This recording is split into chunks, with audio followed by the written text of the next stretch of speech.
Inter అయిపోయిందా? Engineering ఎక్కడ join అవ్వాలా అని ఆలోచిస్తున్నారా? స్కిల్ జెన్ లో జాయిన్ అవ్వండి. 100% జాబ్ సాధించండి.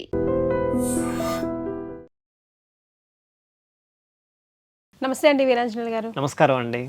ఇప్పుడు పూరి రథయాత్ర వస్తుంది. సో అందరూ కూడా దానికే సిద్ధమవుతూ ఉన్నారు. చాలా చాలా రష్ ఉంటుంది. ముందు నుంచే ప్రిపరేషన్స్ ఆల్రెడీ అక్కడ స్టార్ట్ అయ్యాయి. ఇక్కడ వెళ్ళడానికి అక్కడ చుట్టుపక్కల రూమ్స్ కోసం కూడా అందరూ స్టార్ట్ అయిపోయారు. అయితే మోస్ట్ ఏన్షియంట్ టెంపుల్, చాలా పవర్ఫుల్. రకరకాల కథలు విన్నాం పూరి జగన్నాథ్ టెంపుల్ గురించి. అసలు ఎంత మాట్లాడుకున్నా తక్కువే. ఇంకా కంటెంట్, ఇంకా తెలియని విషయాలు ఏదో ఒకటి బయటకు వస్తూనే ఉంటుంది.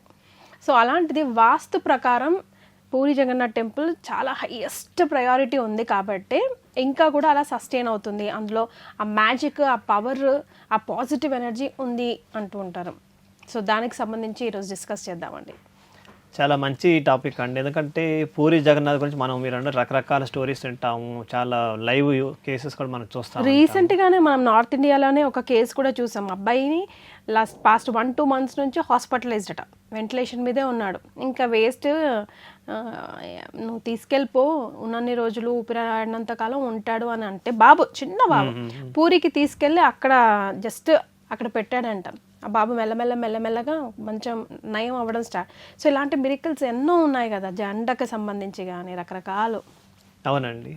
ఇది పూరి దేవస్థానం వేస్తున్నకి వాస్తుకి ఒక మన భారతదేశంలో అత్యంత వాస్తు బాగున్న ఒక లివింగ్ ఏజెంట్ చూపించమంటే పూరి దేవస్థానం అండి.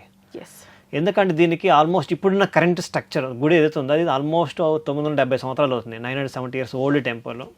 అంటే 970 yearsలో మనకి రీసెంట్గా మన హుదూద్ తుఫాన్, ఆ తుఫాను మధ్యలో అది చాలా తుఫాన్లు వస్తూ ఉంటాయి, భూకంపాలు, చాలా న్యాచురల్ కరెంట్ చాలా వస్తూ ఉంటాయి. ముఖ్యంగా మనకి బే ఆఫ్ బెంగాల్లో వచ్చే సైక్లోన్స్ మొత్తం కూడా పూరి దగ్గర తీరం దాటుతాయండి. అంటే తీరం దాటేప్పుడు 100 kilometers స్పీడ్లో వస్తుంది ఎయిర్ అనేది.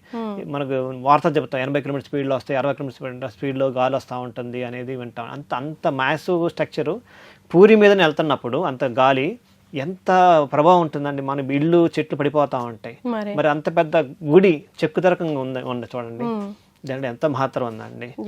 ఎందుకంటే పటిష్టంగా కూడా దాన్ని బిల్డ్ చేశారు అప్పట్లోనే. అవునండి. ఎందుకంటే 970 years ఓల్డ్ అంటే ఆల్మోస్ట్ 1000 years, 30 years ఏముంది, ఆల్మోస్ట్ 1000 years ఓల్డ్ టెంపుల్. అంత ఓల్డెస్ట్ అంటే ఏన్షియంట్ టెంపుల్, లివింగ్ టెంపుల్. అంటే ఇప్పుడు పూజలు జరుగుతుంది అప్పటి నుంచి ఇప్పటిదాకా. అట్లాంటి చాలా అరుదు అనమాట. దీనికి ఈ వాస్తుపరంగా చూస్తుంటే పంచభూత సమాహారం అనమాట ఈ గుడి. పంచభూత సమాహారం మనం అనుకుంటాం ప్రతిసారి 5 elements పంచభూతం అనుకుంటాం. ఈ గుడికి 100% మీరు ఖచ్చితంగా ఉన్నాయి. ఎందుకంటే దానికి కారణం మనకి పూరి గుడి వచ్చేసరికి బే ఆఫ్ బెంగాల్, బంగాళాఖాతానికి దగ్గరగా ఉందండి. బంగాళాఖాతం ఎప్పుడైతే నీరు అంటే జలతత్వం, నీరు అనేది, వాయువు, భూమి, ఆ తర్వాత గాలి, తర్వాత ఆకాశతత్వం, ఈ 5 తత్వాలు ఉంటాయి అన్నమాట. ఇది మనకి పక్కన సముద్రం ఉంది. సముద్రం పక్కన మరి పక్కన మనకు అందరూ సముద్రం పక్కన, నది పక్కన, కాలువ పక్కన, చెరువు పక్కన ఇల్లు కట్టకూడదు అంటారు. ఇల్లు గుడి కట్టకూడదు అంటారు. వాస్తుపరంగా అగెనిస్ట్ అనమాట. ఎందుకంటే సడన్గా వరద వచ్చినా పొంగు వచ్చినా కానీ ఇల్లు కొట్టుకుపోతారు కదా, అందువలన అది టెక్నికల్గా ప్లస్ శాస్త్రపరంగా వద్దంటారు. కానీ ఆలయాల్లో ఏవి చూసినా, పురాతన ఆలయాలు కంపల్సరీ నదియో ఏదో ఒక ఉండే ఉంటది కదా ఉన్నాయండి. ఇప్పుడు పూరి కూడా సరిగా ఆల్మోస్ట్ ఇప్పుడున్న కరెంట్, అప్పుడు సముద్రం 1000 సంవత్సరాల క్రితం సముద్రం ఏడో వెనకాల ఉండేది. ఇప్పుడు భూమి మునిగిపోతుంది కాబట్టి ఇప్పుడు కూడా నీర్లీ 1.5 to 2 kilometers దూరంలో ఉంటుందండి సముద్రానికి. దూరం దగ్గర ఏం లేదు, నడిచిపోతే కనీసం 10-15 నిమిషాలు పడుతుంది అనమాట, అంత దూరం ఉంటుంది. అందువల్ల అక్కడ జలతత్వం ఎక్కువ అనమాట. గుడికి జలతత్వం ఎక్కడైతే ఉంటుందో అక్కడ మనకి ధన ప్రవాహం ఎక్కువ ఉంటుంది అనమాట. అందుకని మనం ఈశాన్యం చాలా ఎక్కువ ప్రయారిటిస్తాం కదండి. తూర్పు దిక్కున పూర్తి జలమే ఉంది, సముద్రమే. అంటే దాని ప్రభావం ఎంత ఉంటుంది, సముద్రంలో ఎన్ని చేపలు ఉంటాయి, ఎన్ని జీవులు ఉంటాయి, అంటే లివింగ్ ఏజెంట్స్ చాలా ఎక్కువ ఉంటాయి అనమాట. అందుకని జలతత్వం ఎక్కువ బాగా బలంగా ఉంది. దానివల్ల దానికి పూరి గుడికి మనకి స్త్రీ క్షేత్రం కూడా పేరండి. స్త్రీ అంటే ఏంటంటే లక్ష్మి. అంటే మీరు లక్ష్మి ఎప్పుడు ఉంటుంది. అందుకే మనం ఈ మధ్య కూడా చాలా విన్నాం, భండాగారాలు ఉన్నాయి, అక్కడ బంగారం, ఇక్కడ బంగార రత్నాలు ఉన్నాయి, రత్న భండాగారం అని చెప్పి వింటా ఉంటాం. ఇది కూడా ఒక కారణం ఉందండి. ఎందుకంటే ఇప్పుడు ఈ పూరి గుడి మీద ఆల్మోస్ట్ ఇప్పటికి 18 సార్లు దండయాత్ర జరిగిందండి. ఢిల్లీ సుల్తాన్లు, బెంగాల్ సుల్తాన్లు, అట్లా చాలా పేరు చెప్పుకుంటే చాలా లిస్ట్ ఉంది. ఆల్మోస్ట్ 14 నుంచి 18 సార్లు దండయాత్ర. ఇది అఫీషియల్ గా మనం చూస్తున్నాం అనమాట. 18 సార్లు దండయాత్ర అంతా దోచుకుని పోయారు. ఇప్పుడు కూడా మన బండాగారాలు ఇంకా స్టిల్ బంగారం నిధులు ఉన్నాయి అక్కడ అనమాట. అందుకని శ్రీక్షేత్రం అంటారు అనమాట దాన్ని. దానికి కారణం ఏంటంటే తూర్పు, ఈశాన్య బలం, తూర్పు వైపు బాగా స్ట్రాంగ్ ఉందనమాట. ఒకటి జలతత్వం గురించి మాట్లాడుకుంటే అక్కడి నుంచి ముందర పోతే అండి మనకి దానికి ప్రహారం, మనకు గుడికి ఏదైతే చుట్టూ ప్రహరీ గోడ ఉంటుందో కదా, ప్రాకారం అంటారు. ప్రాకారాలు ఏంటంటే ప్రహరీ గోడ ఎలా ఉంటుందంటే almost 40 feet height 30 feet height ఉంటాయి అనమాట. దానికి 2 ప్రాకారాలు ఉన్నాయి మళ్ళీ. బాహ్య ప్రాకారం ఒకటి అంటే వాళ్ళ భాషలో వేరేగా ఉంటుంది, మనం భాష మాట్లాడుకుంటే మరి బాహ్య ప్రాకారం చాలా పెద్దగా, దాని లోపల మళ్ళీ అంతరంగం ఇంకొక ప్రహరీ గోడ ఉంటుంది. దానికి కూర్మ భేద ప్రహరీ గోడ అంటే, కూర్మ భేద అంటే తాబేలు ఆకారం ఉంటుంది అనమాట ప్రహరీ గోడ అనేది. మన ఇళ్లలో తాబేలు బొమ్మలు పెట్టుకుంటాం, తాబేలు మార్కులు పెట్టుకుంటాం కదండి, కూర్మం అంటారు అన్నమాట సంస్కృతంలో.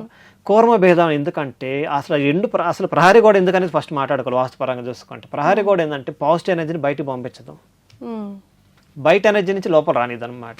పక్కింట్లో మనకు రాదు, మన ఇంట్లో పక్కింట్లో పోదు. అది వాస్తుపరంగా ప్రహరీ గోడ ఇంపాక్ట్ అనమాట. ముఖ్యంగా పూరి క్షేత్రంలో కూర్మ భేదం ఉందన్నమాట. కూర్మ మీద ఇళ్ళలో మనం సాధారణ కట్టుకోలేము, ఎందుకు కూర్మ ఆకారం తాబేలు ఆకారం మనం కట్టలేము కాబట్టి. ఇదేంటంటే తాబేలు ఎందుకు మనం ఇళ్లలో అందరూ తాబేలు మార్క్ అయి పెట్టుకుంటారు, ఏంటంటే ధనలక్ష్మిని అట్రాక్ట్ చేయడానికి, పాజిటివ్ వైబ్రేషన్ పుల్ చేయడానికి, ఆ తర్వాత నెగిటివ్ వైబ్రేషన్ పోవడానికి, ఇవన్నీ రకరకాల కారణాలు అన్నమాట తాబేలుకి. అదే రీజన్ చేత కూర్మ భేదంతో కట్టబడిన ప్రహరీ ఉందన్నమాట.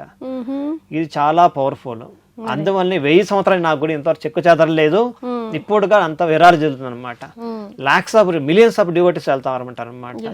రేపు ఆషాఢ మాసంలో ఇది మనకి జగన్నాథ రథయాత్ర ఉంటుంది, దానికి కూడా పెద్ద స్టోరీ ఉందండి.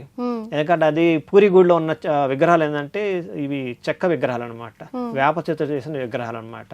మామూలుగా ప్రతి గుడిలో ఏంటంటే ప్రతిరోజు స్నానం చేయించాలి, అభిషేకాలు అవి ఉంటాయి, అక్కడ చేయరు అనమాట. సంవత్సరం ఒక రోజు మాత్రం బయటికి తీసుకొచ్చి స్నానాలు చేపిస్తారు, అభిషేకాలు చేస్తారన్నమాట. ఆ 108 రకాల కలశాలతో చేస్తారన్నమాట. దానివల్ల ఏంటంటే నీళ్ళు పోయటం ఆయనకి జలుబు జ్వరం వచ్చిందని చెప్పేసి 15 రోజులు క్వారంటైన్ చేస్తారు మన భాషలో మాట్లాడుకుంటే. ఈ 15 రోజులు ఆయనకి అక్కడ దర్శనాలు ఏముండవు అనమాట. ఒక చీకటి రూమ్లో తీసుకెళ్ళి పెడతారు, ఓన్లీ ప్రధాన అర్చకుడు ఒక ఆయన ప్లస్ ఒక ఆయుర్వేద వైద్యుడు, ఇద్దరు మాత్రం వెళ్తారు లోపలికి. ఆయుర్వేద వైద్యులు వెళ్ళిపోయి ఆయుర్వేదిక్ మెడిసిన్ ఇస్తారన్నమాట విగ్రహాలకి. ఆ 15 రోజుల తర్వాత మళ్ళీ గుడిలో ఆ 15 రోజులు లంకనం అనమాట. చాలా లిమిటెడ్ డైట్ అన్నమాట. యాక్చువల్గా పూరి క్షేత్రంలో డైట్ ఎలా ఉంటుంది, మరి భోగం అంటారన్నమాట, హెవీ డైట్ అనమాట. 60 రకాల పదార్థాలు పెడతారన్నమాట రోజు. ఈ 15 రోజులు మాత్రం క్వారంటైన్లో మాత్రం only fruit diet, fruits vegetables, like liquid diet అనమాట. అంటే మనం ఇప్పుడైతే క్వారంటైన్ అవి మనం అనుకుంటున్నాం, అది భగవంతుని ఎప్పుడో 1000 years బ్యాక్ కూడా డిఫైన్ చేశారనమాట అది. ఆ తర్వాత 15 రోజుల తర్వాత బయటకు వచ్చిన తర్వాత 1 day గుడిలో ఉంటారండి. గుడిలో ఉండి అక్కడి నుంచి మళ్ళీ బయటకు వస్తారు, అప్పుడు రథయాత్ర జరుగుతుంది అనమాట. 3 దేవతలు, శ్రీకృష్ణుడు కానీ, బాలభద్రుడు కానీ, సుభద్రదేవి 3 రథాల మీద వచ్చి 9 రోజులు వేరే గృహం నుండి మళ్ళీ అక్కడి నుంచి వస్తారనమాట. ఇది రథయాత్ర. ఈ రథయాత్ర చూడటానికి కనుల పండుగ చాలా బాగుంటుంది. లక్షల జనాభా వస్తారు. ఇసుక వేస్తే రాలనంత జనం అంటారు కదా, అట్లాంటి జనం ఉంటారు అనమాట. ఇది అనుకున్న స్టోరీ అనమాట. సో ఇది వాస్తుపరంగా మనం చూసుకుంటే ఏంటంటే ఇక్కడ ఈ పూరి క్షేత్రంలో వచ్చరికి ఏంటంటే ఫస్ట్ మన ప్రహరీ గోడ మాట్లాడుకున్నాం, తూర్పు సముద్రం ఉంది, ప్రహరీ గోడ తర్వాత మళ్ళీ అంతర్గోడ ఉంది, అంతర్గోడ కూర్మభేద గోడ. ఆ తర్వాత మనకి గుడి అంతా కూడా ఏంటంటే తూర్పు ఫేసింగ్ ఉంటుంది. అంటే తూర్పు అంటే ఈస్ట్ టు వెస్ట్ ఫేసింగ్, మన ఇంగ్లీష్ ఇప్పుడు భాషలో అయిపోయింది ఈస్ట్ టు వెస్ట్ బిట్ అనమాట అది. సో అది ఎలా ఉంటుందంటే తూర్పు సింహద్వారం వస్తుంది, ఆ తర్వాత లాస్ట్ మనకు గర్భాలయం సరికి ఈస్ట్ వెస్ట్ వైపు ఉంటుంది అనమాట. మీరు గుడి చూస్తుంటే ఎవరన్నా కానీ పెద్ద గర్భాలయం వచ్చేసరికి హైట్లో ఉంటుంది, దాని ముందర ఇంకో మంటపం, దాని ముందర ఇంకో మంటపం, మొత్తం 4 మంటపాలు ఉంటాయి. ఇట్లా ఈ స్లోపులో ఉంటాయి అనమాట. అంటే వెస్ట్ సైడ్ హైట్ ఉంటుంది, తూర్పు వచ్చేసరికి ఇట్లా డౌన్ అయిపోతుంది అనమాట. అంటే వాస్తు ఎలా మెయింటైన్ చేస్తారు. సో చాలా పర్ఫెక్ట్ వాస్తు అనమాట. దానికి ఒక్కో మంటానికి ఒక్కో పేరు ఉందండి. సో ఫస్ట్ది వచ్చేసరికి నీలా చక్రం లేకపోతే విమాన గోపురం అంటారు. ఆ తర్వాత సరికి ఏంటంటే గర్భగృహం ముందర వస్తుంది అనమాట. ఆ తర్వాత జగమోహన అనేది ఇంకోటి వస్తుంది అనమాట, జగమోహన్ మంటపం అని చెప్పేసి. అంటే ఆ తర్వాత సరికి ఏమో నట మండపం, అంటే మనకి డ్యాన్సు గేమ్స్ అప్పట్లో వేసేవాళ్ళు కాబట్టి దానికి సంబంధించి. దాని తర్వాత భోగ మండపం అనమాట. ఈ రకాల ఆ మండపాలు ఎలా ఉంటాయండి, విమానం ప్రధాన ఆలయం నుంచి ఇట్లా డౌన్ అవుతుంది, స్లాంటింగ్ వస్తుంది, తూర్పు వేస్తే డౌన్ అయిపోతుంది అనమాట. ఆ తర్వాత సరికి మనకి బయట ధ్వజస్తంభం ఉంటుంది.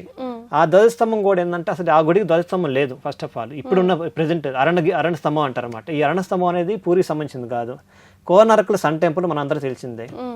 అది 1830లో ఇన్వైట్ చేశారన్నమాట.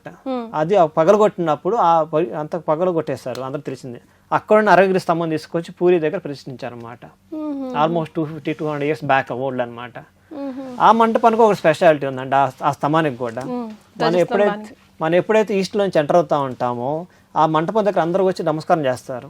ఆ మంటపం దగ్గర వచ్చినప్పుడు మనం ఏదో రకరకాల కారణాలతో రకరకాల వైబ్స్ వస్తాం, నెగిటివ్ వైబ్రేషన్స్తో. ఆ మంటపం దగ్గర కానీ అదంతా ఫస్ట్ అబ్జర్వ్ చేసేస్తుంది అనమాట. ఫస్ట్ లెవెల్ ప్యూరిఫికేషన్ అక్కడ అవుతాము. సింహద్వారంలో ఒక ప్యూరిఫికేషన్, ఆ తర్వాత భోగమండ ఒక ప్యూరిఫికేషన్, ఆ తర్వాత 4 మంటపాలు, లాస్ట్ గర్భాలయం వెళ్ళేసరికి మనం అదొక శాస్త్ర ప్రకారం ఉందండి. అంటే హ్యూమన్ దగ్గర నుంచి దేవుడి దగ్గర నడిచే దారంలో మొత్తం మనం ప్యూరిఫై వెళ్ళిపోయి చివరికి మోక్షం దగ్గరికి వెళ్తాం అనమాట. చాలా అత్యంత భారీ ఎత్తున, అంటే దీనికి కూడా ఒక 6 రకాల, దీని గురించి స్కంద పురాణంలో ఉంది, అగ్ని పురాణంలో ఉంది, మనసార శాస్త్రం ఉంది, మాయామత శాస్త్రంలో ఉంది. మీరు ఎన్ని రకాల శాస్త్రాలు చూసుకున్నారు, వాస్తు శాస్త్రం ఏది చూసుకున్నా కానీ అన్నింటిలో ఉందన్నమాట. ఈ పురాణాలు వివరించబడింది దీని, అంటే ఈ అంత వాస్తు ప్రభావం ఉందన్నమాట దాని గురించి. ఎస్, ఇవి జెండాకి కూడా ప్రత్యేకత ఉంది కదండి. అవునండి, ఈ చక్రానికి కూడా ఉంది యాక్చువల్గా, నీలి చక్రం. అవునండి. మనకి ఈ మెయిన్ గుడి వస్తారు, గర్భగృహం గుడి వచ్చేసరికి టవర్ వస్తుంది మనకి, గోపురం వచ్చేసరికి ఆల్మోస్ట్ 214 అడుగులు ఉంటుందండి. అంటే చూస్తే మన కళ్ళు కనిపించు అంత హైట్లో ఉంటుంది అనమాట. అక్కడ పోయిన తర్వాత ఆ పైన మళ్ళీ నీలా చక్రం, ఒక చక్రం ఉంటుంది, అంటే ఒక యంత్రం అన్నమాట. చక్రం అంటే అది 11.5 అడుగులు ఎడల్పు ఉంటుందండి. డయామీటర్ చూసుకుంటే అంత పెద్ద, ఒక మనిషి నుంచి మనిషి మీద హైట్ ఉంటుంది, అంత పెద్ద చక్రం అది. అది కూడా అష్టధాతులతో చేసింది అనమాట. అంటే ప్యూరిఫైడ్ వాటి కాల్డ్ మెటల్స్ అనమాట అవి, అష్టధాతువులు. అందుకే మనం యంత్రాలు చక్రాలు అంటాం కదండి, అవన్నీ అట్లా ధాతువులు చేస్తారన్నమాట. మనం పంచ లోహాలతో చేస్తారు మన సాధారణంగా, అది అష్టలోహాలు అనమాట. అది కూడా అంత పెద్దది, 11.5 అడుగు అంటే ఎంత పెద్దది ఉంటుంది చూడండి. మళ్ళీ దాని మీద మళ్ళీ జెండా ఉంటుంది అనమాట. ఆ జెండా కూడా ఎప్పటికి దానికి ఒక ప్రత్యేకత ఉందన్నమాట. ఆ జెండా ఎప్పుడు ఎగురుతానే ఉంటుంది, అక్కడెక్కడ ఏ పక్షులు ఎగరో దాని మీద కూడా. ఈ చక్రం యొక్క స్పెషాలిటీ చెప్పమంటారు. ఆ చక్రం ఏంటంటే ఆకాశతత్వానికి సింబల్ అనమాట. వాస్తు ప్రకారం ఆకాశతత్వం ఉంటుంది కదా, ఆకాశతత్వానికి సింబల్ ఆ చక్రం అనమాట. ప్రాణాన్ని ఇట్లా తీసేసుకుంటుంది, ఆకాశం నుంచి పాజిటివ్ వైబ్రేషన్స్ గర్భ గృహంలోకి వెళ్ళిపోతాయి అనమాట. అందుకని మన ఇంట్లో యంత్రాలు అంటాం అనమాట. యంత్రాలు అంత ప్రయారిటీ అనమాట. యంత్రాలు కాస్ట్లీ కూడా, బట్ దాని ప్రభావం అంత హెవీగా ఉంటుంది అనమాట. సో ఆకాశతత్వానికి మనకి అది బాగా వస్తున్నాం, నీల చక్రం అనమాట. నీల చక్రం అంటారు ఇది. ఆ తర్వాత గర్భగుడి వచ్చేసరికి మనకు సుమారుగా ఆ గోపురం వచ్చేసరికి అరౌండ్ 180 నుంచి 200 అడుగులు ఉంటుంది హైట్. వీళ్ళెవరు కూడా మనుషులు కూడా దేన్ని పట్టుకోకుండా అంతే బైక్ ఎక్కుతారండి. ప్రతిరోజు జెండా మారుస్తారు, ప్రతిరోజు మార్చాల్సిన జెండాని. గాలికి ఆపోజిట్ గా ఊగుతుంది జెండా అని కూడా. అవును, ఒకే డైరెక్షన్ వెళ్తుంది, గాలి ఇటు వచ్చిన అది ఒకటే డైరెక్షన్ అది. సో అది ఒక ప్రత్యేకత అనమాట. అంటే అది అక్కడ శక్తి ఉంటే తప్ప సాధారణంగా జరగదు. మన ఇంటి మీద ఒక జెండా కట్టండి, గాలి ఉంటే ఎగిరిది, లేకపోతే మామూలు పడిపోతుంది. అది అట్లా కాదు, అదొక విశిష్టత అనమాట. పక్షులు ఎందుకు ఎగరు నాకు అది ఎప్పుడు తెలుసుకోవాలని ఉండే. ఎప్పుడైనా ఒక పక్షి అయినా ఎగిరితే అది బ్రేకింగ్ న్యూస్ అయిపోతుంది. పక్షులు ఎందుకు ఎగవంటే మనకి ఇక్కడ ఆంధ్రప్రదేశ్లో కూడా కోటప్పకొండ అని చెప్పేసి క్షేత్రం ఉందండి. అక్కడ కూడా శివరాత్రి రోజు బాగా చేస్తారు, తిరునాళ్ళు బాగా చేస్తారు. లాక్స్ ఆఫ్ రూపీస్ డెవోటీస్ వస్తూ ఉంటారు. అయినా కానీ అక్కడ కూడా కాకులు కానీ ఏం కనిపించాం. అంటే ఒక్కొక్క క్షేత్రానికి ఒక మహత్యం ఉండేది అనమాట. మీరు సముద్రం, పూరి దగ్గర సముద్రం దగ్గర మనకి కొంగలు చాలా రకరకాల పక్షులు ఉంటాయి, కానీ ఆ గుడి దగ్గర పక్షులు పోవు. ఒకటి ఏంటంటే బాగా హైట్ ఎక్కువ గుడి అనేది, అంత హైట్కి ఆ సముద్రం గాలికి ఎగరలేవని చెప్పి ఒక రీజన్ అనుకోవచ్చు. రెండోది సముద్రం నుంచి ఆపోజిట్ డైరెక్షన్ గాలి వస్తూ ఉంటుంది. సో పక్షికి అనుకూలంగా ఉండదు అనమాట ఎన్విరాన్మెంట్. అందు గురించి ఎగరపోవచ్చు సైంటిఫిక్గా చూస్తే. ఆధ్యాత్మికత చూసుకుంటే అదొక నెక్స్ట్ లెవెల్ అనమాట. అది దాని గురించి మాట్లాడాలంటే ఇది పూరి క్షేత్రం గురించి మెయిన్ మనం మాట్లాడుకున్నాం అనమాట. ఫస్ట్ ఏంటంటే సింహద్వారం, గర్భాలయం, తర్వాత ప్రాకారాలు ఎందుకు కడతాం, పాజిటివ్ ఎనర్జీ బయట పోకుండా ఉండటానికి, బ్లాక్ చేయడానికి. ఆ తర్వాత సింహద్వారం ఎందుకు ఉండాలి, దాని ప్రాముఖ్యత ఏంది. ప్లస్ ఈ పూరి జగన్నాథ్ ఆలయానికి ఆల్మోస్ట్ 4 పక్కన 4 రకాల ఎంట్రీ పాయింట్స్ ఉన్నాయి, డోర్లు ఉన్నాయి. ఒకదానికి హస్తి అంటే ఏనుగు ద్వారం అని, ఒకదాని వ్యాఘ్ర అంటే పురి ద్వారం అని చెప్పేసి, ఇంకోటి మెయిన్ ద్వారం సింహద్వారం, సింగ అంటారు వాళ్ళ భాషలో, సింగ అంటే సింహద్వారం అని చెప్పేసి, ఇంకోటి ఒకటి అశ్వద్వారం అంటారు. సో 4 రకాల డోర్లకి 4 రకాల ద్వారాలు పెట్టారు. అది కూడా సింగిల్ లైన్ అలైన్మెంట్ అనమాట. మీరు తూర్పు వైపు నుంచి డోర్ ఏదైతే ఉందో ఆల్మోస్ట్ వెస్ట్ ఫేస్ కూడా అదే సింగిల్ అలైన్లో డోర్లు ఉంటాయి. నార్త్ నుంచి సౌత్కి ఉంటాయి అలైన్మెంట్. ఇప్పుడు చాలా మంది వాస్తు పండితులు మాట్లాడతారు డోర్ అటు ఉండాలి ఇటు ఉండాలని చెప్పేసి. మీరు ఎవరు కన్సల్ట్ అక్కడ పూరి క్షేత్రానికి వెళ్ళిపోయి ఆ గుడి చూసారండి. ఆ గుడి 1000 సంవత్సరాల నుంచి రాణిస్తుందంటే, 1000 సంవత్సరాల నుంచి లక్ష్మీదేవి తాండవిస్తుందంటే ఆ గుడిలో ఉన్న వాస్తు మహత్యం అనమాట.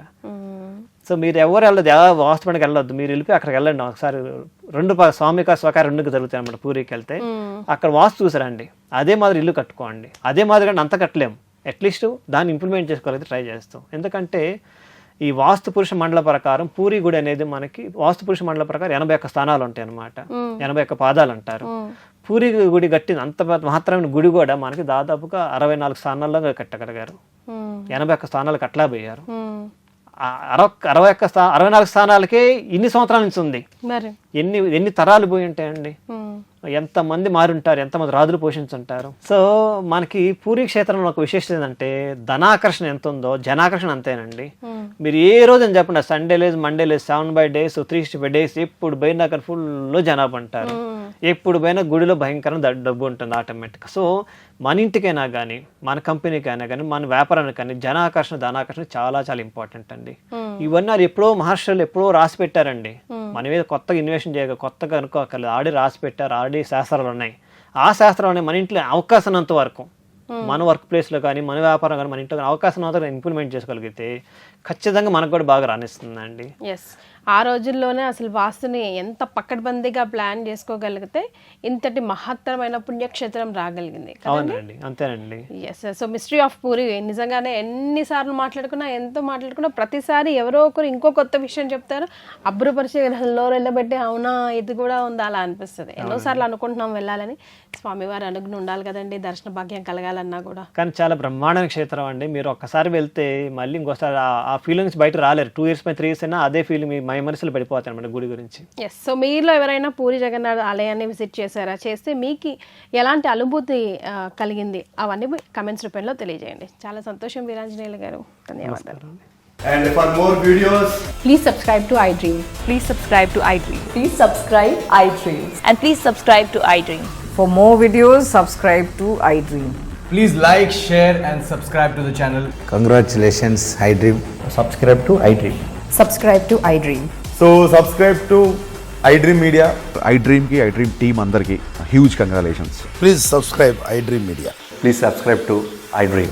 Subscribe iDream. Please subscribe to iDream. iDream అంటే నా కళల ఛానల్ను సబ్స్క్రైబ్ చేసుకున్న నోరు తిరుగుతలేదు, మీరైతే గంట గుర్తు కొట్టండి. For more such videos, please subscribe to iDream. Subscribe to iDream. Please subscribe to iDream. Please subscribe iDream Media. Please do subscribe to iDream. Please subscribe to iDream Media. For best entertainment and information, please subscribe iDream. And don't forget to subscribe to iDream.